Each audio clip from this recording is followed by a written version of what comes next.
Halo semua, sebelumnya perkenalkan namaku Adela Luciani. Saat ini aku sedang berkuliah di Universitas Negeri Jakarta dengan jurusan Bimbingan dan Konseling angkatan 2019. Nah, pada video kali ini aku mau mengajak teman-teman untuk sama-sama belajar mengenai rokok.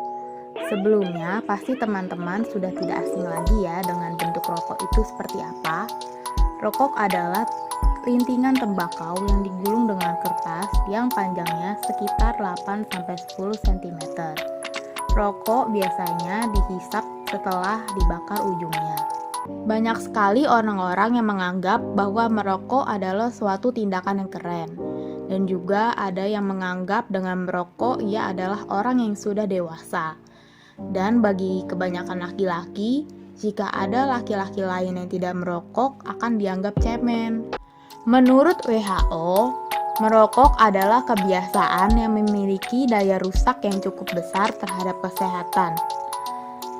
Lingkungan yang banyak asap rokok juga menyebabkan berbagai macam penyakit itu muncul loh. Dan ternyata lebih bahayanya, yang menghirup asapnya saja pun bisa terdampak penyakit. Dan orang yang menghirup asapnya lebih sering disebut dengan sebutan perokok pasif. Sedangkan orang yang merokok adalah perokok aktif. Tetapi pada kenyataannya banyak sekali orang yang merokok, anak SMA, SMP, bahkan SD, hingga parahnya balita pun ada yang sudah merokok.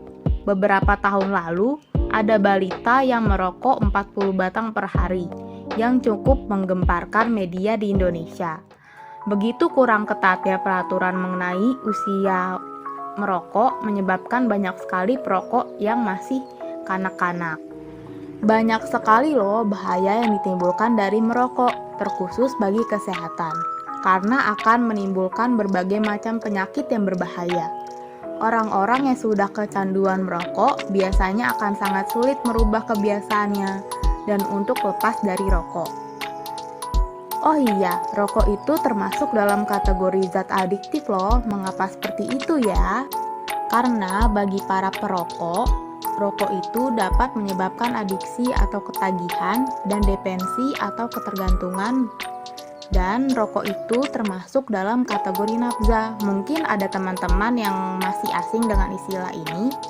Nafza adalah singkatan dari narkotika, psikotropika, alkohol, dan zat adiktif. Menurut Badan Narkotika Nasional atau yang lebih sering dikenal dengan BNN, pada tahun 2013 menyatakan rokok sendiri sebenarnya termasuk ke dalam definisi narkoba. Rokok juga bisa menjadi pintu gerbang bagi orang-orang untuk mengkonsumsi narkoba. Teman-teman jangan sampai seperti itu ya. Yuk kita hindari agar kita sama-sama tumbuh menjadi pribadi yang sehat secara jasmani dan juga mental. Di dalam rokok ada 9 bahkan lebih kandungan yang efeknya mengerikan. Pertama, karbon monoksida, kedua, nikotin, ketiga, tar, keempat, hidrogen sianida, kelima, benzena, keenam, formaldehida, ketujuh, arsenik, kedelapan, kadmium, kesembilan, amonia.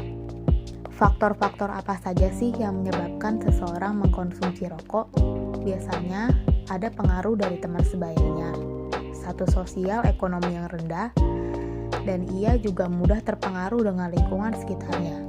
Melihat orang tua atau saudara kandungnya sendiri merokok, melihat gurunya sendiri merokok, dan dari dalam dirinya sendiri ia tidak percaya kalau merokok dapat menyebabkan berbagai macam penyakit muncul.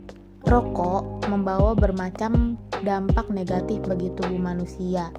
Misalnya bagi fisik, dapat menyebabkan penyakit kanker, penyakit jantung, penyakit sistem saluran pernafasan, gangguan pada reproduksi dan kehamilan. Di dalam rokok juga terdapat zat adiktif yang dapat membuat perokok ketagihan dan bisa menyebabkan perokok mengalami ketergantungan secara psikis. Berikut ini aku mempunyai beberapa tips untuk mencegah bahaya dari merokok. Yang pertama, tidak harus ikut-ikutan dengan teman. Kedua, menolak jika ada yang mengajak dengan bahasa yang baik dan sopan. Ketiga, jangan meniru jika orang tua merokok. Keempat, jika sudah terlanjur menjadi perokok ringan, bisa mengurangi dengan mengkonsumsi permen. atau menghindari untuk tidak sering bertemu teman yang merokok. Kelima, memilih teman yang dapat memberi efek positif. Keenam, mengikuti kegiatan positif seperti ekstrakurikuler, kegiatan olahraga, kegiatan kesenian, dan semacamnya yang dapat menyalurkan bakat dan juga kreativitas.